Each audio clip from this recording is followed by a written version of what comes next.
Ay, otro jueves en Diálogos con Alma, hoy 8 de la noche, pero hoy tenemos un regalo especial. Beno de Kaiser. ¿Quién es Beno de Kaiser? Nada más y nada menos que es padre de 4 hijas, abuelo de 3, es médico, antropólogo social, doctorado en salud mental comunitaria, esto es importantísimo, investigador del Instituto de Salud Pública y docente en las maestrías de Salud Pública de Género y Salud, Arte y Comunidad de Universidad Veracruzana. Cofundador y parte de Hombres Irresponsabilizándose por su Vida y Cómplices por la Igualdad, Menage México. Coordinador de Informe de Masculinidades, Salud en las Américas con la Organización Panamericana de la Salud. Actualmente, una estancia de trabajo con la Coordinación de Igualdad de Género de la UNAM en la construcción de un programa integral de trabajo con hombres en la propia universidad, en la UNAM. Quien está dirigiendo ahorita, Tamara Martínez, en esta coordinación. Felicidades por ese trabajo en la coordinación. ¡Wow! ¡Qué bueno que existe! Y me comentabas antes de pandemia. ¡Wow! Es un regalo a la humanidad, a hombres y a mujeres. ¿Y qué más de la UNAM, no? ¿Qué Gracias. más de la UNAM? Tu currículo es inmenso, pero bueno, muy grande, pero me permitiste leer esto, nada más, un súper resumen, ¿no? ¿Cómo empezó Beno de Kaiser a preocuparse, bueno, por la sexualidad, la masculinidad, el género? Yo creo que tiene que ver con, ahorita te comento, estoy llevando un proceso de casi 3 años de un taller que se llama Literatura, Memoria e Identidad, Wow. a partir de disparos, digamos, literarios, Ajá. insumos literarios, vamos trabajando nuestra biografía. Entonces, de alguna forma, he ido recuperando cierto grado de disidencia, inconformidad con muchas de las cosas que veía, sobre todo en la secundaria y la prepa, mucho antes de que se hablara del campo de las masculinidades, pero realmente empecé a darme cuenta de esta inconformidad y de qué otra forma de ser hombre se estaba empezando a cocinar, que se estaba empezando a cuestionar, pues prácticamente a partir del trabajo en salud, trabajando temas que tenían que ver con adicciones, tenían que ver con violencia, con la misma sexualidad. En los 80, por ejemplo, los maridos prohibiendo a las mujeres que planificaran y ellas poniéndose la inyección de 6 meses para poder controlar su propia fertilidad. Entonces, es muy de la mano de las compañeras que trabajaban salud de las mujeres y que fueron entrando a ver la salud de las mujeres no como un asunto meramente biológico, sino sobre todo de género, que empezamos a hacernos algunos pocos hombres algunas preguntas al respecto. De hecho, hay una actividad muy interesante que en esta asociación que se llamaba Producep, en los años 80, la segunda mitad de la década de los 80, ellas diseñaron un taller que se llama Salud y Mujer, que era muy autobiográfico, muy freireriano, muy de ir dialogando las experiencias. Y yo propuse al final que se decidió ese taller, bueno, y luego hacemos unos de hombres, sobre hombres y salud, y carcajada general, ¿no? Pareció chiste. Y dije, bueno, por lo menos el cáncer de próstata. Yo tampoco tenía mucha perspectiva de esta articulación entre la masculinidad y las consecuencias en salud. Pero lo bonito fue que con la guía que hicieron para las promotoras, trabajamos mucho con promotoras de unos 8 o 10 estados de la República, los 6 hombres que llegamos, usando esa misma guía, empezamos a desandar lo que actualmente llamamos los mandatos de la masculinidad en la familia, en la escuela, en la comunidad. Y fue un descubrir que era posible trabajar entre hombres sobre estos temas tan importantes sin competir y sin estar alcoholizados. Ese es el pequeño milagro. Y mencionaste al principio de tu narración ahorita que desde secundaria pasaba algo. Sí, ¿Qué sí, bueno, pasaba? tiene que ver con mi historia. Yo soy hijo de holandeses que Ujú. huyendo de la posible Tercera Guerra Mundial o la invasión soviética a Europa, porque vivieron la Segunda Guerra Mundial, se le echaron toda ahí en Holanda, en la ocupación alemana, se vinieron a México y nos metieron en una escuela bilingüe por si volvían a emigrar hacia otro lado, porque todo el mundo iba a Estados Unidos y Canadá. Entonces, pues era una escuela donde había sobre todo hijos de norteamericanos, hijos e hijas de norteamericanos. Entonces yo crecí jugando béisbol, la mitad del día era inglés, la mitad era español, pero ya cuando ellos se consolidaron acá, pues ya nos mandaron a una secundaria que era todo en español. Entonces entrar a la secundaria sin saber jugar fútbol, sin Oh. saber alburear, ya con dos discapacidades en el mundo, sin entender los chistes, yo era de los que se reía último, y no me reía mejor, sino porque lo entendía a veces al otro día. Entonces, eso marcó mucho una etapa bastante difícil de disonancia, pues, con lo que imperaba entre los chavos mi edad, sobre todo con los hombres. Y fue hasta la prepa que ya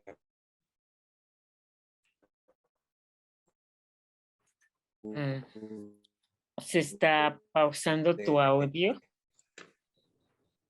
Bueno. empezar a desarrollar otro tipo de amistades. Ujú. Primero, pues, música como otras cosas, ¿no? Más de búsqueda. Pero bueno, yo no sabía, ni se hablaba de masculinidades en esa época, pero yo ya tenía esa disonancia, que luego se convirtió en disidencia. Y esa disonancia, ¿qué pasaba con Beno? Pues mal, sentirse aislado, sentirse presionado a hacer cosas que no le gustaban, tardes enteras ahí persiguiendo una pelota de fútbol en una calle inclinada. Entonces, en las elecciones siempre me tocaba ser portero, el lugar menos esperado. En el ámbito de la sexualidad, yo era bastante tímido, y de repente hasta me ofendía, pero no sabía qué responder. Con los primeros noviazgos, la pregunta, ¿ya te la cogiste? O sea, esta cuestión del logro del coito como una marca de masculinidad, y yo quizá apenas me había aventado a tomar la mano, ¿no? Entonces, todo este tipo de cuestiones, nunca entré en el tema de las borracheras, por ejemplo. El primer cigarro, eso fue con mis hermanos y me dio tanta tos que a la fecha no fumo. Entonces, bueno, es eso. O sea, finalmente es como una sensación de aislamiento, de ser ajeno a lo que es valorado, que incluso lo valoraban las chavas, ¿no? Quienes eran los populares, los más grandotes, los más deportistas, los más aventados, etcétera, etcétera. Esa Y, es. y Yo tuviste, trato de ahí esa disidencia, pues por algo me conecté cuando empezaron las primeras referencias a que había algo de trabajo que pusiera el foco en la construcción de los hombres. y sufriste, obvio, discriminación o lo que ahora llaman bullying, todo eso, por Bueno, hombres y por mujeres o nada más los cuates. hombres fundamentalmente, hombres Oh, fundamentalmente. Y sí, es parte del funcionamiento normal de las escuelas. Hasta hace muy poco que se empieza a cuestionar lo que llaman el tercer currículum, que es todo lo que sucede entre chavos y chavas, que a veces es mucho más importante como experiencia que lo que el maestro de civismo habló ese día, o el maestro de historia, o la maestra de inglés. Sí. ok. Claro. ¿Cómo te fuiste, cómo decidiste estudiar lo que has estudiado? Bueno, o sea, medicina, Esa historia también tiene que ver con masculinidad. Mi papá medicina, antropología social y es doctorado en empresario. salud. Esto es bien interesante, salud mental comunitaria. Sí, es una trayectoria, no sociología al cubo, que conozco gente que es licenciatura, maestría y sociología o cualquier otra carrera. Bueno, yo originalmente fue una de las influencias positivas. Algunos de los maestros tenían contacto con iniciativas de tipo jesuítica en Pilcaya, Guerrero. Entonces nos llevaron a hacer trabajo social. Y esa parte me gustó, esa parte me sensibilizó. Y fue mi primer contacto también con más estrecho, digamos, con comunidades rurales y las formas de pobreza que se dan ahí. Mi papá era empresario, de esos hombres que se hacen a sí mismos, siempre se dedicó al comercio y aquí le fue bien, en México le fue muy bien. Él introdujo ¿te acuerdas? Los plumines Sí. de Japón, la tecnología, los primeros marcadores, ¿no? Y yo como tercer hijo, pues era su última oportunidad, porque luego seguía una hermana, Los de, plumines amarillos para marcar texto. Ajá. exacto, de seguir su camino, ¿no? En la empresa de la cual era socio bastante importante. Y cuando le dije que quería ser trabajador social, me gritó, te vas a morir de hambre. Y empezó, me caló. Me dicen a muchos trabajadores sociales que mi papá tenía más o menos razón. Bueno, no es de morirse de hambre, pero sí son muy mal pagados el trabajo social. Entonces decidí medicina como una forma de sublimar ese trabajo social con la idea de, en esa época ya había leído sobre la vida de Albert Schweitzer, que trabajaba con las comunidades con lepra en África. Entonces yo me veía muy un poco bucólico como médico en un pueblito atendiendo a la gente como una forma de trabajo social. Entonces, bueno, ahí fue la parte de medicina.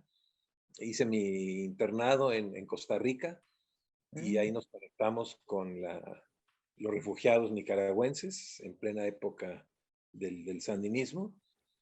Y cuando ya hice el servicio social ahí en Costa Rica, también lo hice aquí en México, en Tlaxcala, me empecé a dar cuenta de la falta de elementos que tenía para entender qué pasaba del otro lado. O sea, ¿por qué la gente, si ya sabe que hay que planificar la familia, por qué no la planifican? En Tlaxcala, que tiene una densidad de población tremenda. Si ya sabe que no hay que tomar agua cruda, ¿por qué la toman? O sea, esta idea bastante inocente de que con tener la información la gente ya va a hacer las cosas. Después ya empezó con el condón, con el tabaco, con la comida, con todo. Y eso me llevó a estudiar antropología. Primero como oyente en la ENA y ya después hacer la maestría para tener ese complemento, porque ya también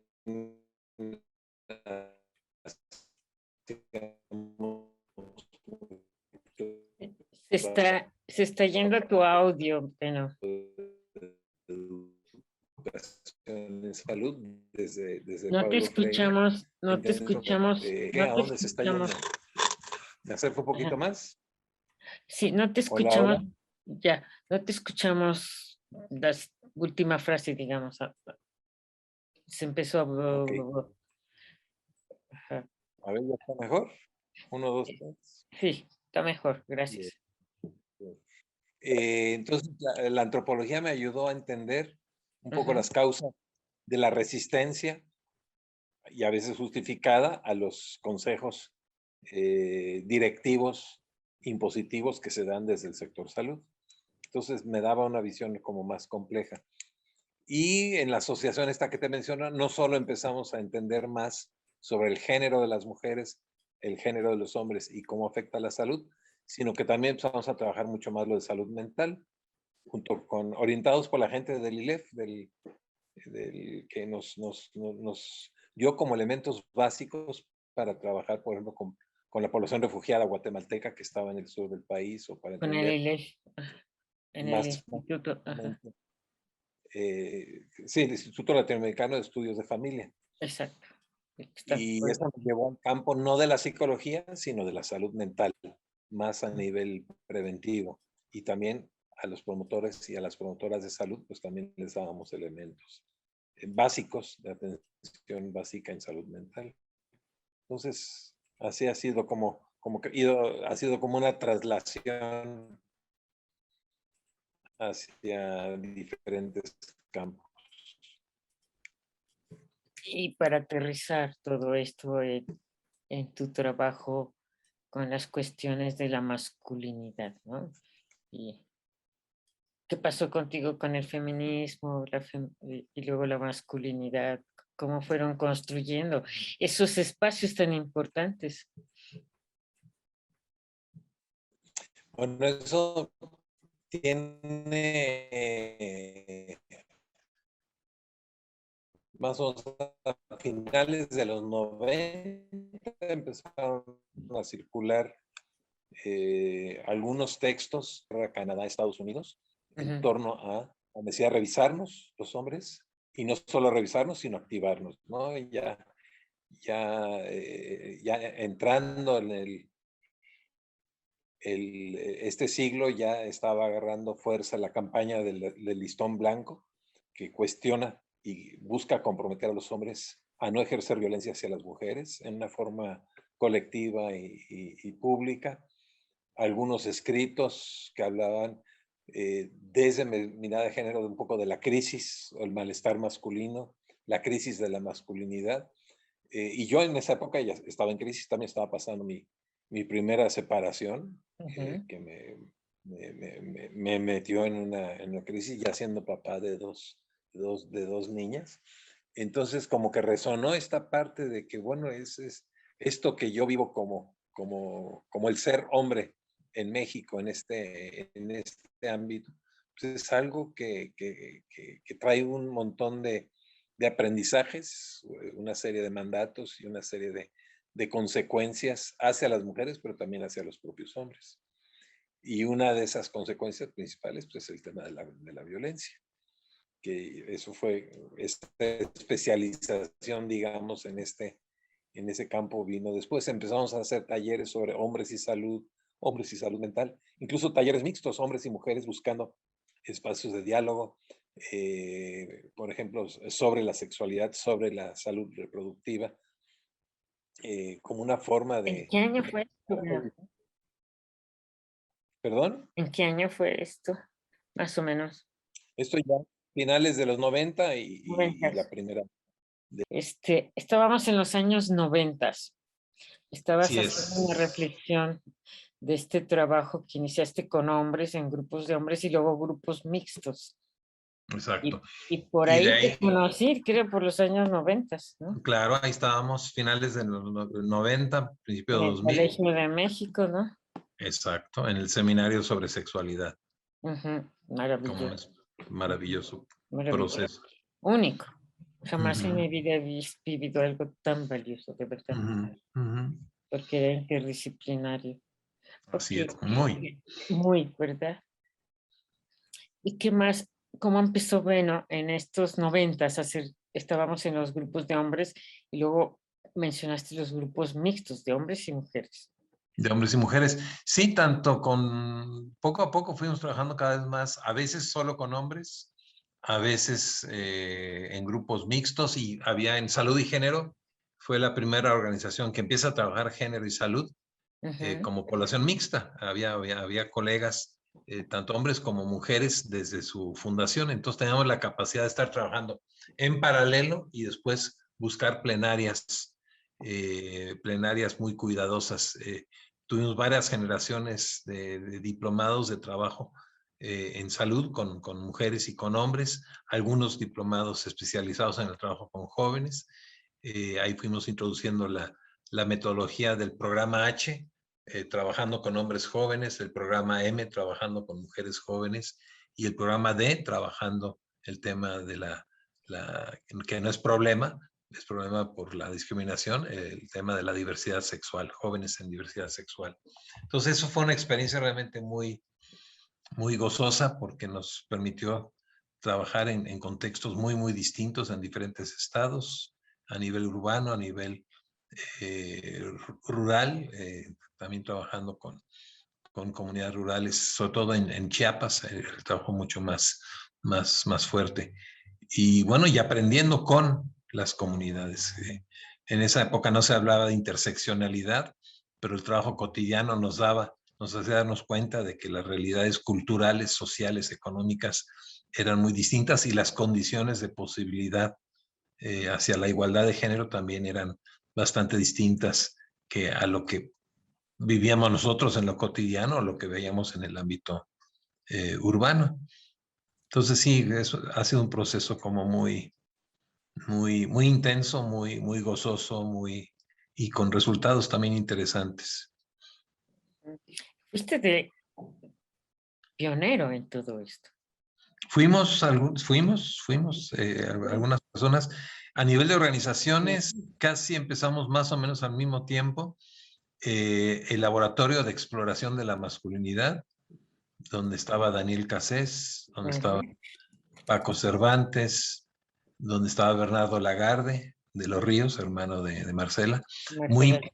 o sea, muchos de los trabajos iniciales con hombres son muy impulsados por feministas de la época, ante la pregunta de cuándo van a empezar a trabajar con hombres. El problema era cómo trabajar con hombres, convocarlos, eh, convencerlos, incomodarlos sin que salieran huyendo, era todo un reto. Entonces, ese laboratorio de exploración de la masculinidad los invitamos aquí a Jalapa, que nos dieran un taller, y Eduardo Liendro y Paco Cervantes ya estaban conformando lo que después fue CORIAC, el colectivo de relaciones igualitarias, que se centró en la temática de la violencia que ejercen los hombres.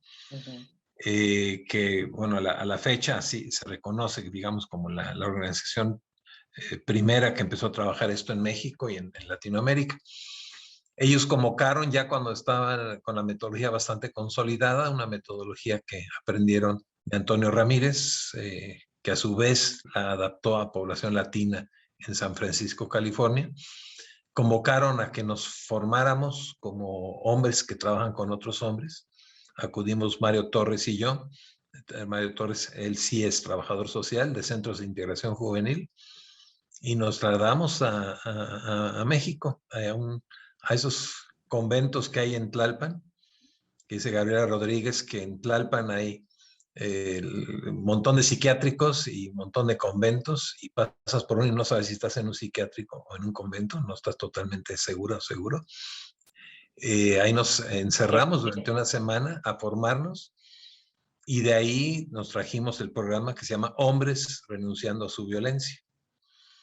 Una pregunta, bueno, ¿era difícil convocar en esa época a los hombres y Sí, que claro, trabajaran en sí mismos y que no huyeran, como decías hace rato? claro. Prácticamente los que se quedaban eran hombres que por alguna razón ya tenían alguna inquietud, a veces una socialización distinta, o hombres en crisis. Ya voy en el segundo divorcio, ya llegó la patrulla a mi casa, me estoy recuperando de un tema de adicciones, situaciones así. Es una de las conclusiones. Yo dediqué mi tesis doctoral a esto, y una de las conclusiones, no solo mía, sino de muchos otros programas, es que buena parte de los hombres llegamos a esos programas cuando tocamos fondo. Igual que con Alcohólicos Anónimos, igual que con Narcóticos Anónimos y otros anónimos. Por algo son anónimos los grupos, ¿verdad? Hay que tocar fondo para ello. Y tú lo ves, tú como persona que se dedica a la psicoterapia, habrás visto que ya ha ido en aumento la cantidad de hombres que piden ayuda, pero en esa época la que iba al psiquiatra, la que iba al psicólogo era la mujer. Incluso el marido le pagaba la consulta, ¿no? Eso ha ido cambiando poco a poco también, porque tiene que ver con la incapacidad o dificultad para muchos hombres de pedir ayuda, y pedirla cuando ya estamos en una situación extrema. Entonces nos capacitamos y la metodología la trajimos para acá. Te comento que tardamos como mes y medio en arrancar el grupo, pensando en el logotipo y en cómo convocar y que vayas a convocar, pero también con miedo, porque van a llegar los hombres violentos, ¿no? Estamos convocando a los hombres violentos en Jalapa. Y a la primera sesión, ya cuando nos animamos, llegaron 18 hombres, la mayoría conocidos. Muchos de ellos ya estaban esperando esto, otros se acercaron por curiosidad. Y lo que vimos es que realmente los hombres más violentos no llegan a esos grupos. Los más violentos o están en el hospital, o están en la cárcel, o están bajo tierra, o prófugos en o sea, los que realmente ejercen violencia física extrema. Entonces, pero muy importante el poder trabajar con los hombres que ejercían diferentes formas de violencia, sobre todo psicológica, a veces física también, no solo hacia sus parejas, sino hacia los hijos y las hijas, o con familiares, Una pelea típica es con el cuñado, por ejemplo, o en el tránsito. Muchos llegan diciendo que traen un bat ahí en el taxi y el primer güey que se me cruza, si vengo en un mal día, pues de pronto ya estoy en un pleito ahí a golpes. Entonces, llevamos 19 años, estamos cumpliendo 19 años ahorita en noviembre con ese programa aquí en Jalapa, en una alianza originalmente hecha por Centros de Integración Juvenil y Salud y Género Asociación Civil, que era la asociación esta mixta, que durante 10, 15 años estuvo trabajando procesos educativos y reflexivos con mujeres y con hombres en México. Súper, súper. ¿Y cómo fue esto aterrizándose a algo más académico, ya hasta llegar a la universidad, a la UNAM? Pero antes, bueno, eso, y también, ¿cómo salen los hombres de ahí? ¿Cuánto tiempo se quedan? Mejor es, ¿cuánto tiempo se quedan? ¿Traen a otros hombres? ¿Cómo salen? Porque es una movedera de piso, ¿no? Es un proceso difícil. Sí, el trabajo de este programa se le llama reeducativo, que es una palabra que no nos gusta a los hombres. A ver, no ha nacido el que me vaya a reeducar a mí. Pero el modelo es ese, es un modelo muy conductual, psicoeducativo, que nos enseña, me incluye, nos enseña lo que llama Antonio Ramírez las constantes de la violencia. Ante una situación intensa de frustración, ante una situación en donde, sobre todo lo planteo en la violencia, digamos, a nivel familiar, a nivel de pareja, donde yo siento o percibo que ella no está respetando mi autoridad o reconociendo mi autoridad, o no me está supliendo de los servicios a los cuales la inmensa mayoría de las mujeres han sido educadas para proveer a los hombres. Piensen ustedes en sus mamás o en las abuelas, como realmente era una unidad de servicios múltiples para el abuelo, y el abuelo seguramente proveedor también, que es el servicio que damos el aporte y servicio que damos a la familia. Pero cuando ese servicio no me lo dan o no reconocen mi autoridad, lo que nos dice Antonio es mi yo entra en lo que llamamos riesgo fatal, como que la masculinidad está perdiendo oxígeno. Y lo que se aprende en ese programa son las señales de entrar en esa situación. ¿Qué pensamientos me cruzan? ¿Qué señas corporales tengo? Sí, ¿Y qué cuéntanos. emoción? ¿Perdón? Cuéntanos qué pensamientos, qué señales, qué emoción. Esta me quiere ver la cara, ya me lo decía mi mamá, ¿por qué está hablando tanto por celular? ¿Quién le marca a estas horas de la noche? El tema de la celotipia es tremendo. ¿Sí? Yo que me parto el lomo y ahora ella no me quiere servir la sopa, aunque llego a las 4 de la mañana de haber estado con los cuates.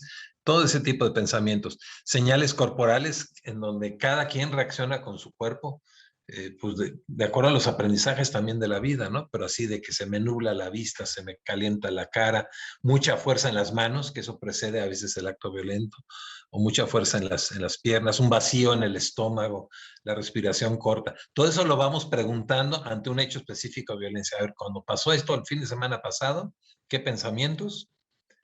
Que además los pensamientos de repente agarra uno la visión de túnel, solo puede ver lo que cree que está pasando.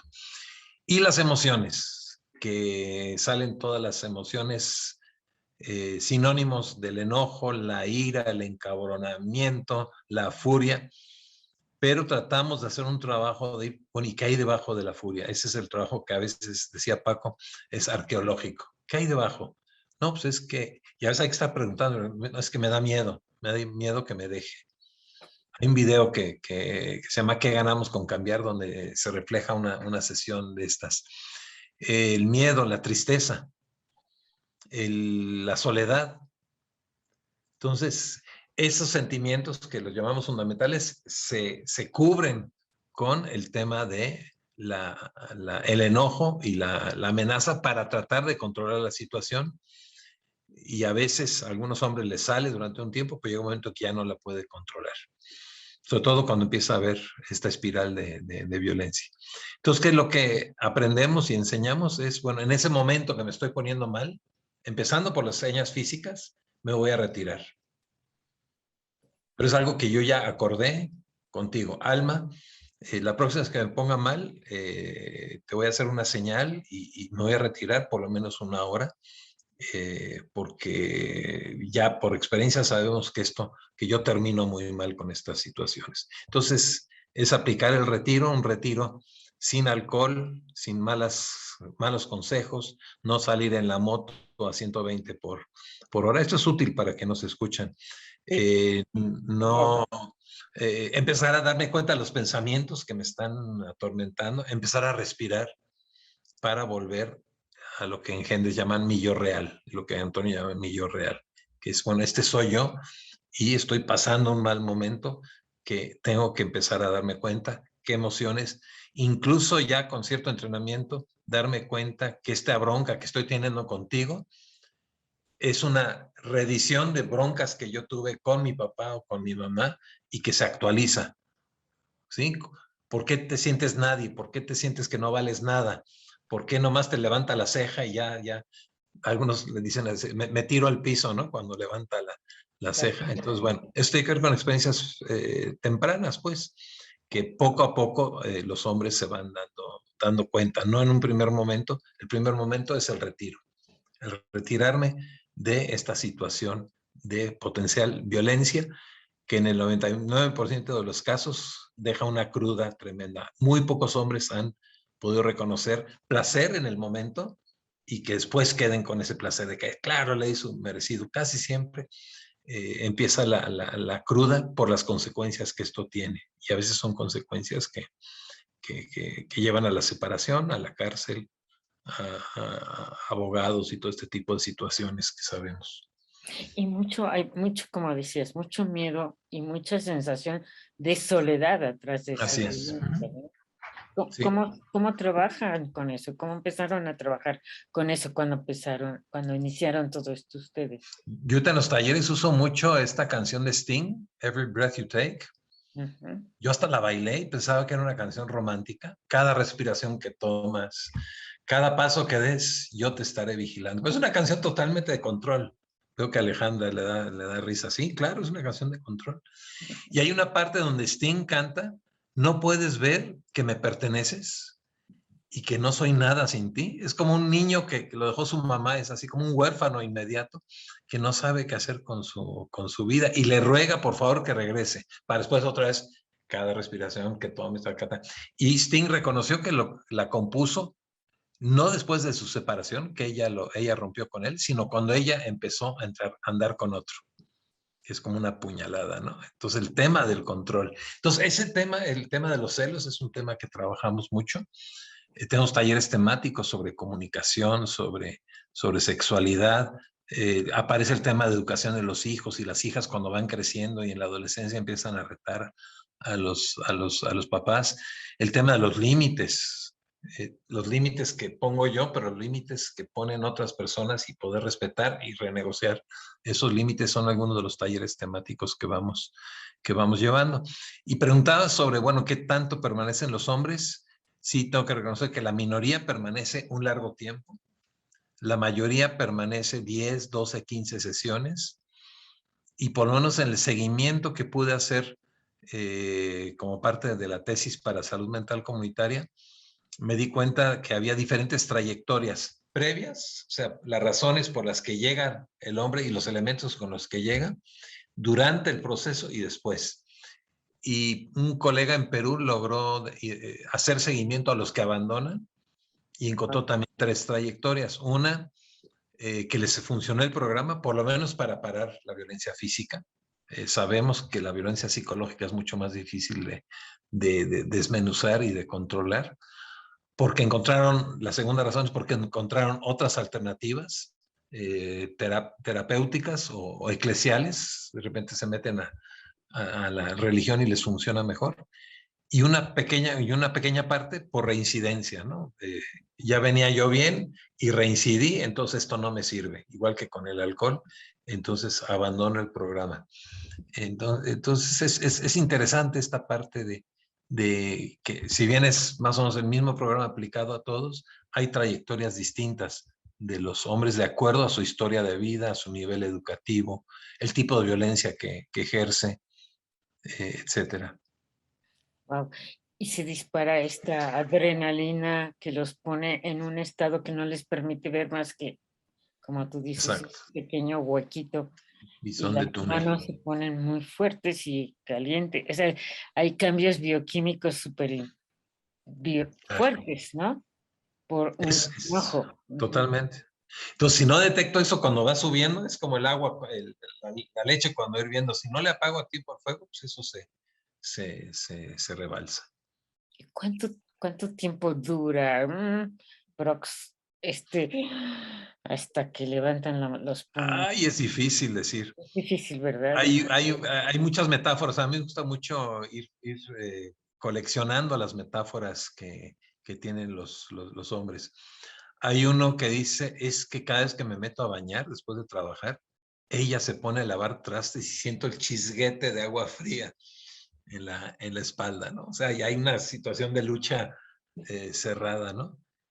Y dice, y como el rayo me enfurezco, ¿sí? Y yo aproveché la metáfora de decir, bueno, entre el rayo y el trueno, ese es el momento de retirarse. O sea, son segundos, pero es el momento de retirarse.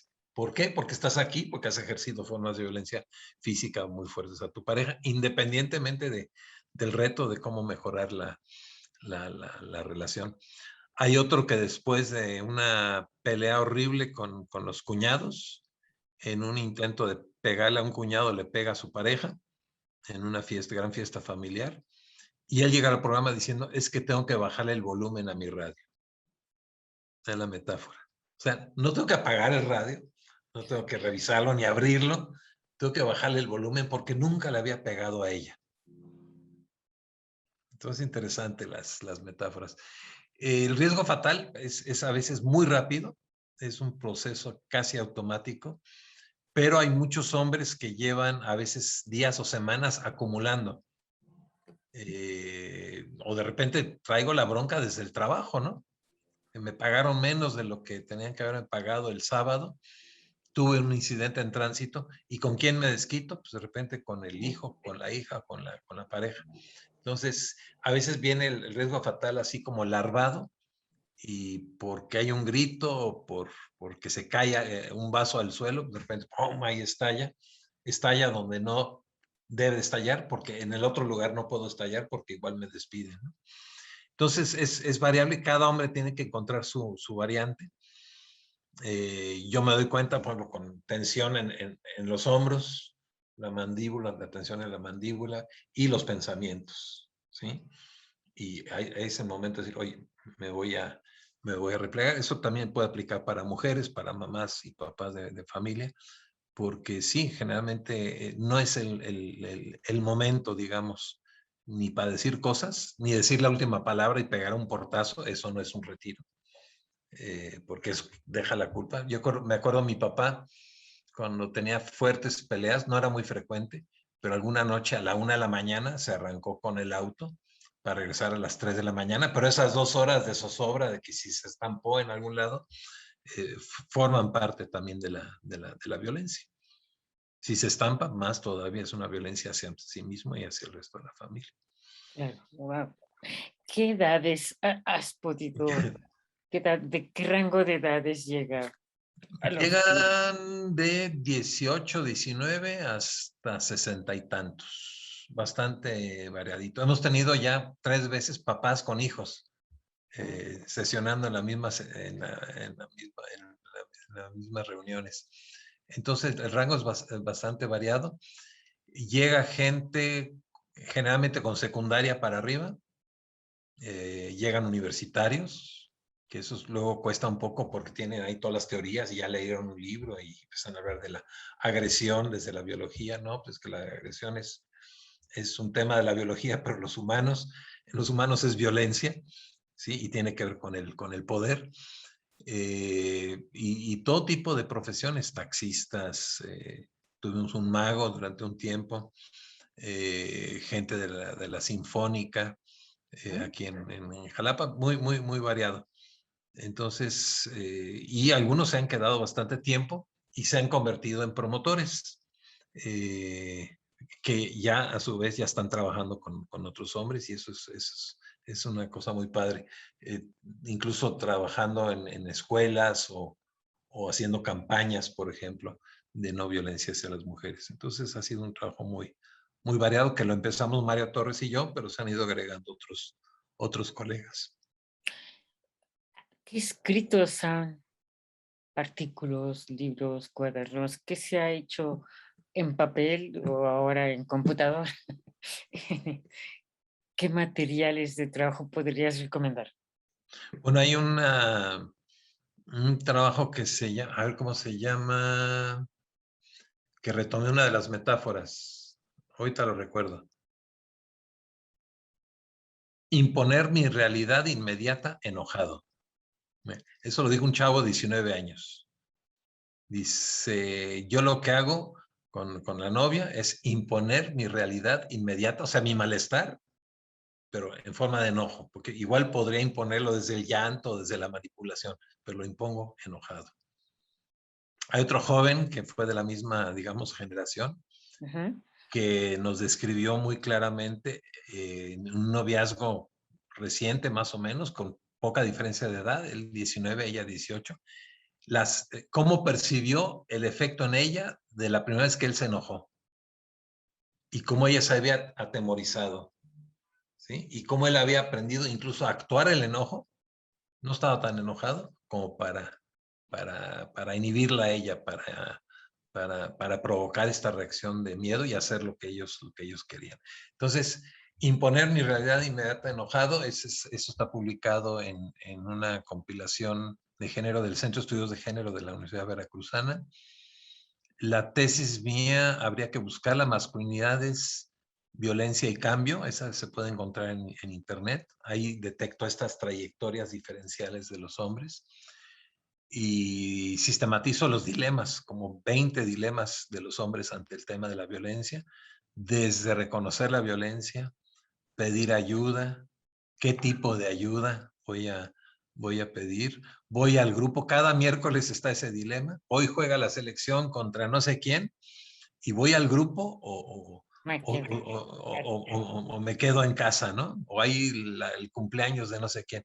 Entonces, y después los dilemas de empezar a reconocer mi violencia, empezar a reconocerla en el grupo, pero también empezar a hablar de esto en la relación, pasar realmente a la práctica. Un dilema que a los que se quedan más tiempo, un dilema que aparece, hay una escena que me gustó muchísimo, que se repitió varias veces, un compañero que era de la central de abastos, que su pareja lo corrió con dos hijas por violencia. Su hermana lo rescató cuando él dice estaba arriba de 2 ladrillos con la soga lista.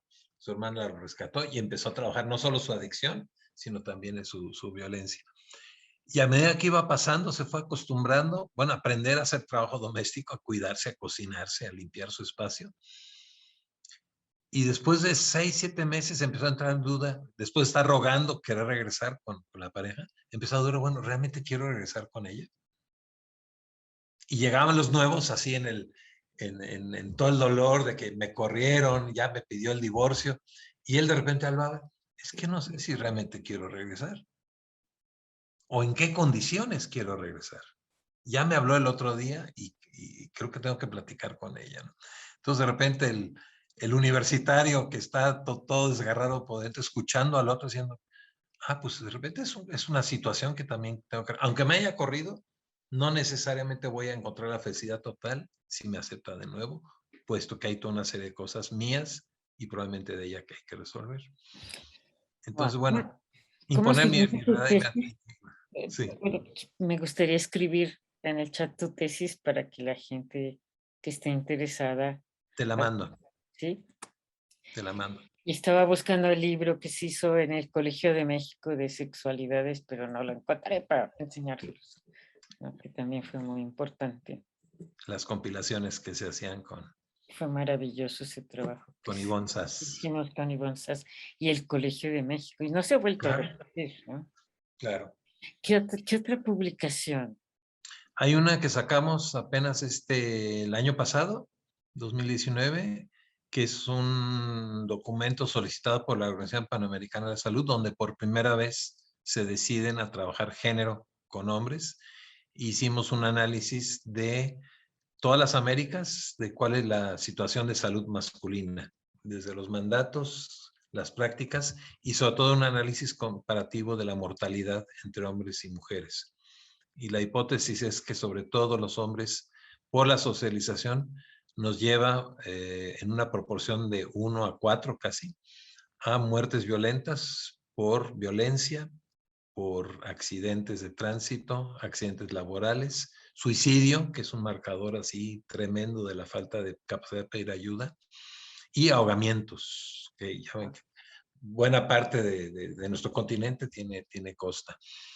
El segundo grupo de enfermedades que matan más a los hombres en contraste con las mujeres es todo lo que tiene que ver con adicciones, el alcohol, las drogas prohibidas y buena parte de las cirrosis hepáticas.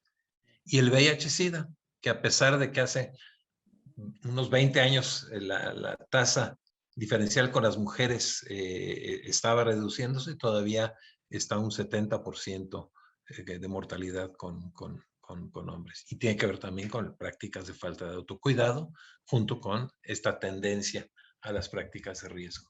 Entonces, se llama Masculinidades y Salud en las Américas, la pueden buscar con ese título en la página de la Organización Panamericana de la Salud. Ok. Pues hay bastante material, ¿no? Sí, ahorita hay una explosión, digamos, de investigaciones en torno al amplio campo de las masculinidades. En este momento ha crecido muchísimo la importancia, el interés de investigadores, terapeutas, etcétera, ¿no? También. Que antes, bueno, costó demasiado trabajo hacer conciencia de cómo transformarlo, ¿no? Así es. Y con ellos. Uf, como cuántas personas crees desde que iniciaron ustedes y luego Coriac, y como cuántas personas crees que se han podido atender y han hecho reflexiones sobre sus cambios? Yo no tengo los idea? datos ¿No? específicos, digamos, totales de organizaciones como GENDES, Hombres por la Equidad, tienen un trabajo muy amplio. Nosotros quizá habrán pasado por el grupo unos 2,000 hombres más o menos. Wow, qué bueno. La Secretaría de Salud tiene un programa también y dicen que han atendido a 100,000 hombres. De una sesión a las 15 sesiones que ellos manejan. Creo que hay una tendencia a que cada vez más los hombres acepten este tipo de trabajo. Ayer me tocó trabajar con un núcleo bastante duro de la Facultad de Ingeniería de la UNAM, en donde realmente la desproporción de hombres y mujeres es muy alta y en donde se da ese fenómeno de los hombres que no entendemos, qué están planteando las mujeres jóvenes en la UNAM. Y encontré apertura en varios de ellos, ¿no? A este discurso de que, bueno, los hombres, si bien contamos con una cantidad de privilegios, también estamos detentando un poder que no deja avanzar a las mujeres, pero que también tiene un costo para nosotros.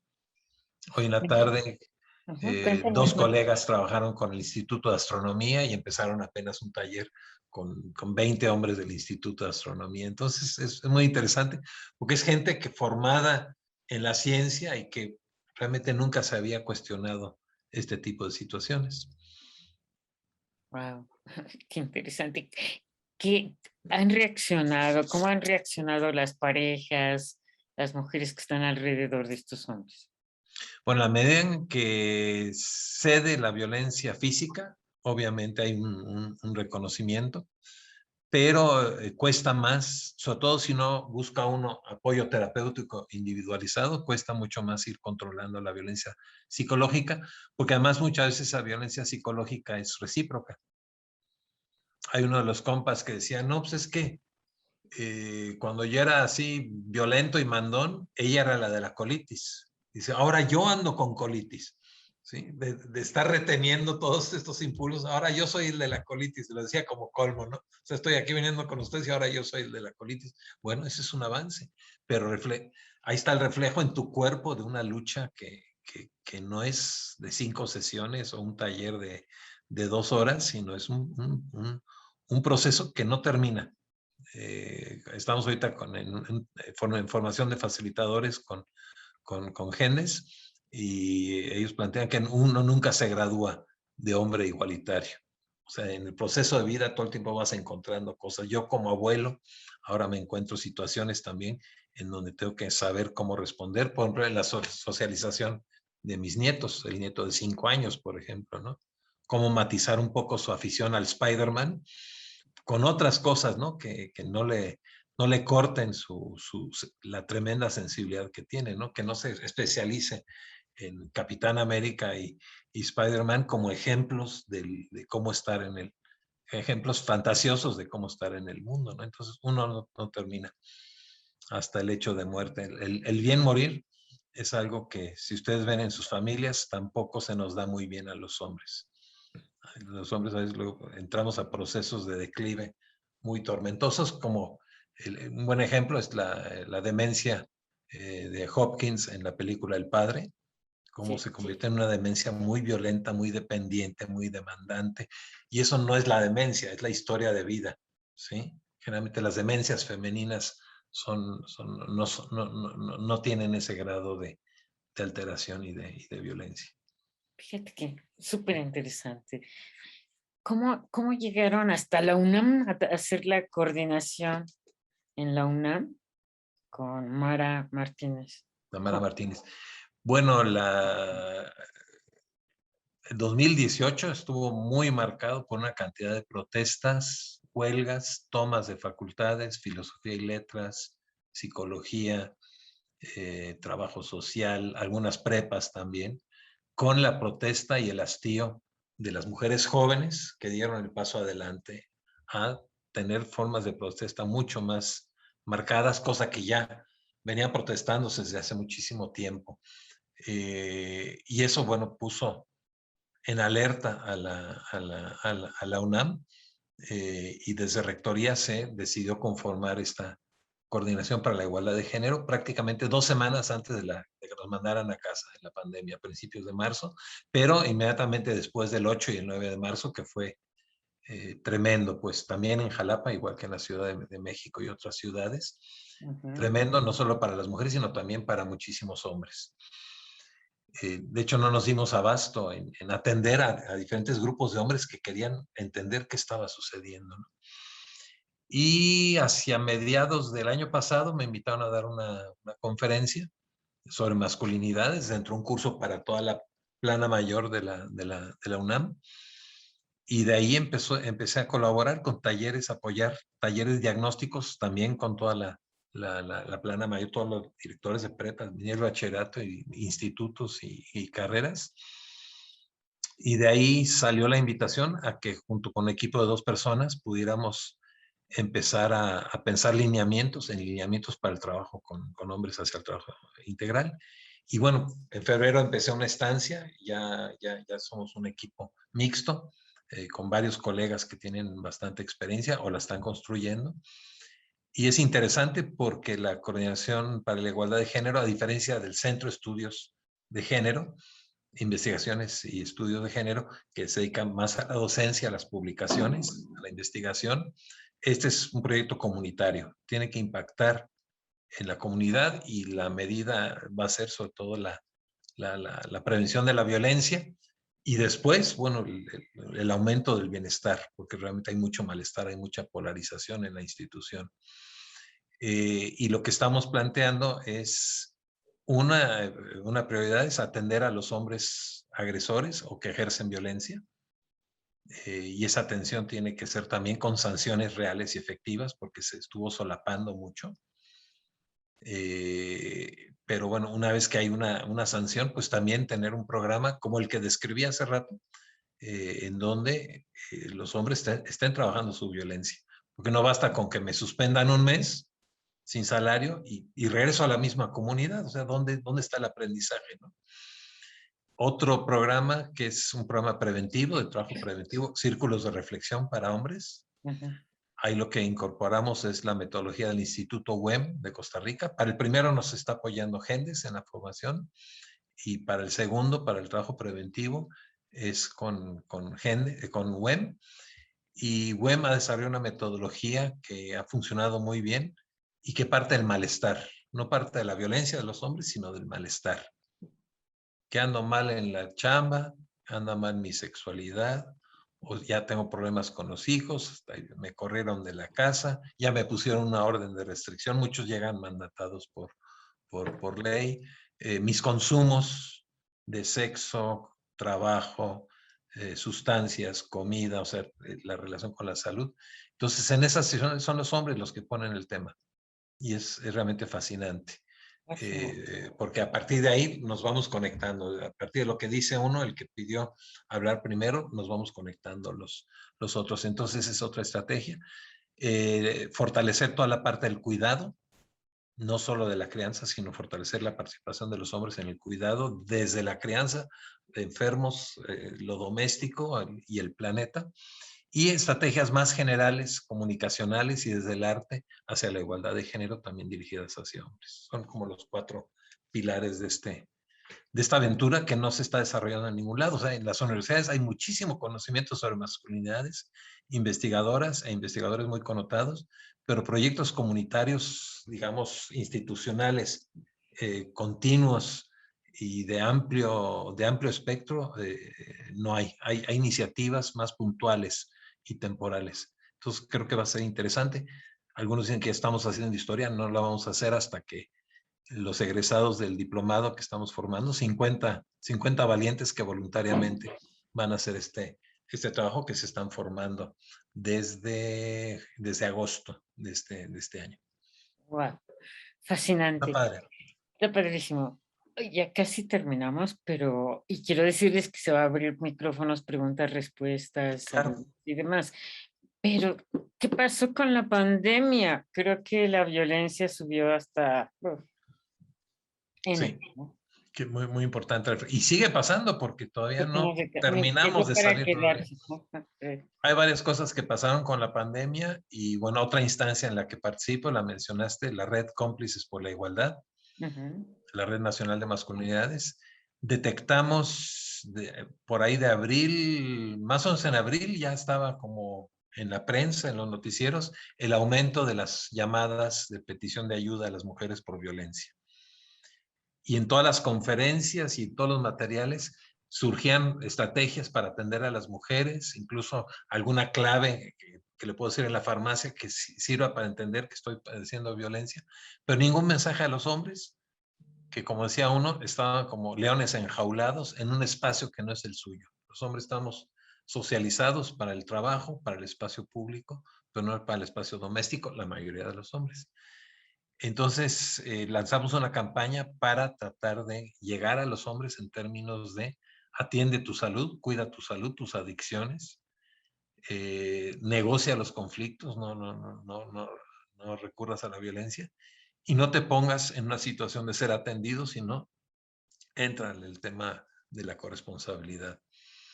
En el ámbito de la UNAM, apenas están saliendo los resultados de una encuesta a hombres y a mujeres.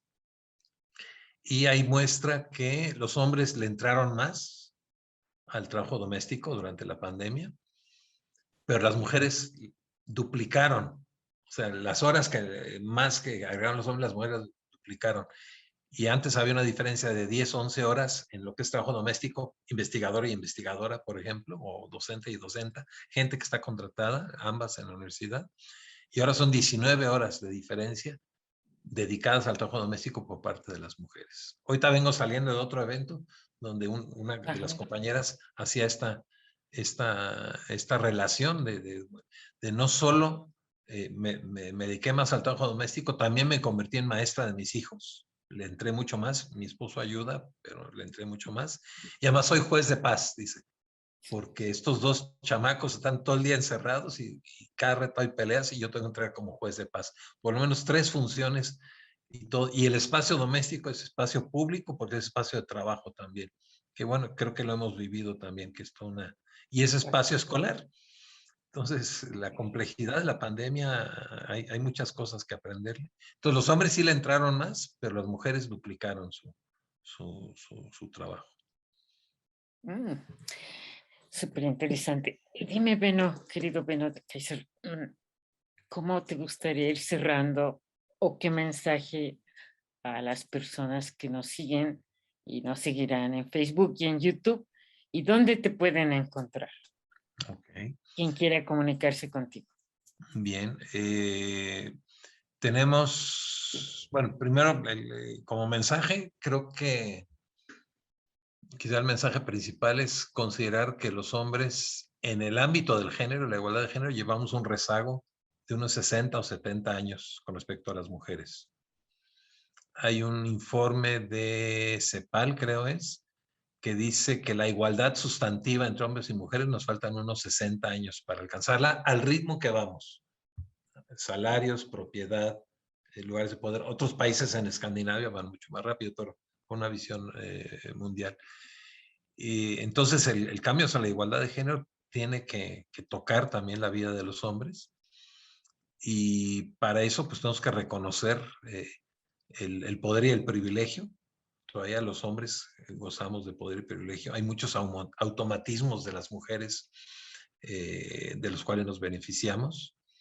Incluso Antonio Ramírez habla de la violencia como la invasión del espacio de las mujeres, del tiempo de las mujeres, del esfuerzo de las mujeres, del cuerpo de las mujeres. Entonces, bueno, replegarse esos privilegios es un tema bastante difícil, pero si reconocemos los costos que está teniendo para mujeres y también para los hombres, quizá podamos darnos cuenta que las ventajas en la igualdad de género no están tanto en lo público, sino más en el ámbito de lo personal y lo privado. Creo que eso sería. Y bueno, tenemos una página, Hombres Responsabilizándose de su Vida, en Facebook. Eso es parte del programa. Hay una página que se llama Cómplices por la Igualdad, también en Facebook. Tú leíste Hombres Irresponsabilizándose de su Vida, pero estamos tratando de quitarle la I a esto. Hay páginas internacionales, Men Engage Latinoamérica tiene videos y recursos abundantes. La página M, nomás la letra M, Masculinidades, también tiene una cantidad de recursos muy, muy interesantes. Está una que se llama Men Care, que hace 6 años, si la abrías, salía puros comerciales de Dove, de cremas para que el cutis de los hombres también se conserve, pero ahora ya sale Men Care como la campaña que tiene que ver con los hombres y el cuidado, sobre todo el tema de paternidad, pero no nada más el tema de paternidad. Serían como algunos de los recursos que ustedes pueden escuchar. De repente en Radio Educación, quizá habrán escuchado Hombres del 21, que es parte, digamos, de los esfuerzos de el ala comunicacional de Cómplices por la Igualdad. Entonces, cada vez en los medios uno encuentra, junto con el Capitán América, encuentra también otras formas de ser hombre, incluyendo las disidencias sexuales que también están teniendo una presencia. Aparentemente ahí está habiendo más, no sé si estás de acuerdo, Alma, está habiendo más apertura a la existencia de la diversidad sexual, por ejemplo, en la homosexualidad, que el cuestionamiento al machismo. Estoy totalmente de acuerdo. Es interesante eso. Interesantísimo. Está yendo mucho más rápido, incluso los derechos también, la Suprema Corte, por ejemplo, ¿no? Las cosas legales y todo. Está Estoy yendo más rápido. totalmente de acuerdo, sí. Que, por ejemplo, la licencia de paternidad, que hasta hace muy poquito se amplió también a 3 meses. Pero de eso a que se convierta en una realidad para los hombres y las parejas, eso lleva un rato todavía. Así es. ¿Dónde pueden conectar a Beno de Kaiser? Pues así como dice mi nombre, Benodek, quítenle la última parte, @hotmail. Ahorita mi hija mayor me dijo, ay, Hotmail, eso es de los 90s. Pues sí, es de los 90s. Beno. Benodek, @hotmail. Lo anoto aquí. Sí, te lo estaba escribiendo, Benodek. Alguien ya puso aquí el Facebook. Hay unas preguntas ahí, unos comentarios. Sí, sí hay preguntas. Ahorita abrimos micrófonos Preguntas. Ok, sí, para escucharlos de viva voz. Sí, para integrar este hermoso diálogo contigo, realmente es un honor tenerte. Bueno, de Kaiser hay comentarios y seguramente hay participaciones.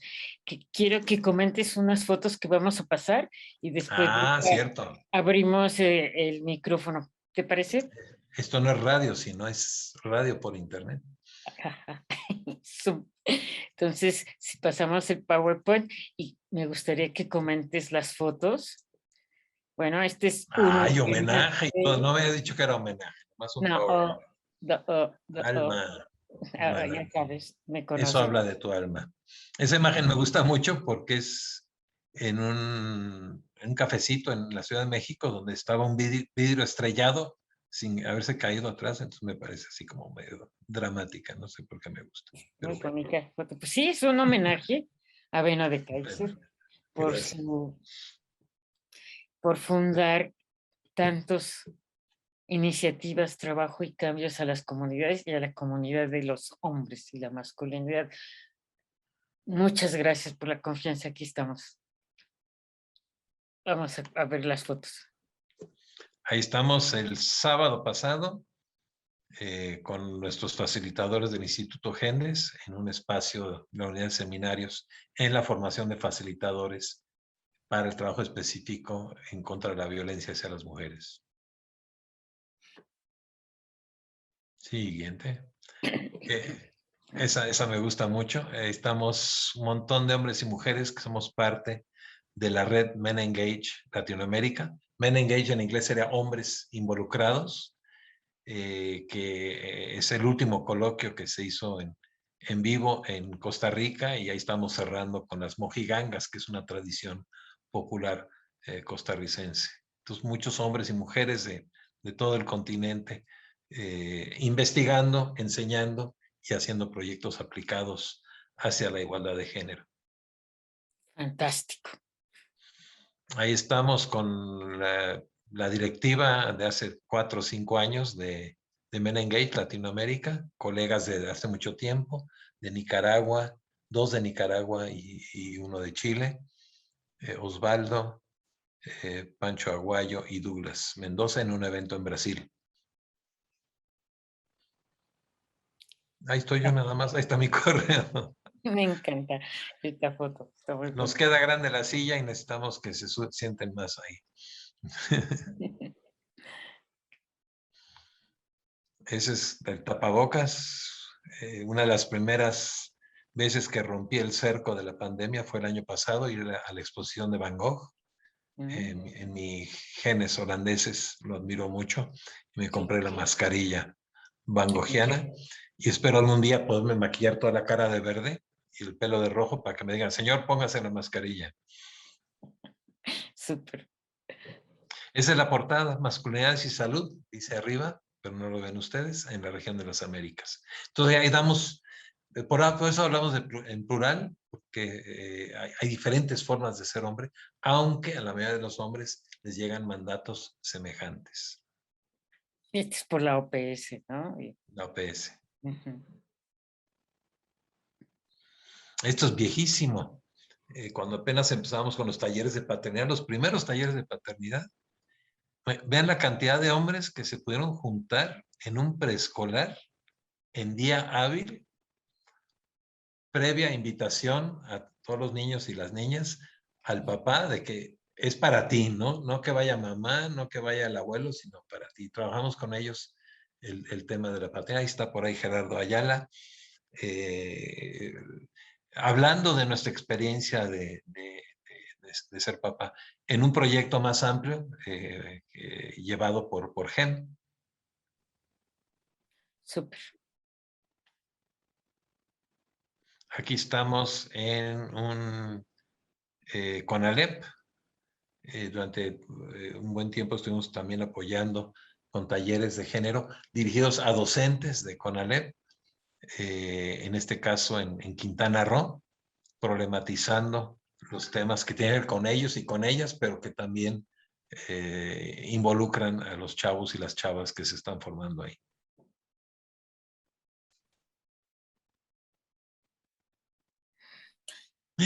Nos Y esa es faltaron la fotos, próxima. bueno, nos No faltaron importa. fotos. No importa, nos faltó tiempo al Maldana, así pasa. Y nos faltó tiempo, siempre faltará, pero un honor. A quien honor merece, mi querido Beno, desde que te conozco. Gracias. Y hoy te tocaron orquídeas. Mira, salieron Ah, orquídeas. mira, muy bien. Algún Bien. día te las daré. Yo te saludo con una florcita de muerto que ya vienen de camino. Ya, ya. Ya están cerca las almas. Bueno, pues Diálogos con Alma, vamos a abrir micrófonos todos los jueves a las 8 de la noche y el próximo jueves vamos a tener al doctor Raimundo Macías Áviles, que fue quien funda y es presidente de IFAC, el Instituto de la Familia C, donde se ha formado muchos psicólogos y psicólogas. El otro es el ILEF, ¿te acuerdas? ¿No? Sí, claro. Y pues lo tenemos, presidente de la APM, expresidente de la APM, consejero y bueno, catedrático de la UNAM también, y eso también todo el mundo sugiere que lo digamos cuando es catedrático de la UNAM. Bueno. Igual el jueves 4 de noviembre, el mismo Zoom, el mismo código ID a las 8 de la noche. Y bueno, vamos otra vez tus flores, honor, de verdad, me encanta hablar contigo por tu trabajo desde que nos conocemos en el Colegio de México. Felicidades. Gracias por aceptar, gracias por la confianza. Qué bonita, qué bonita. Y abrimos micrófonos para quien quiera.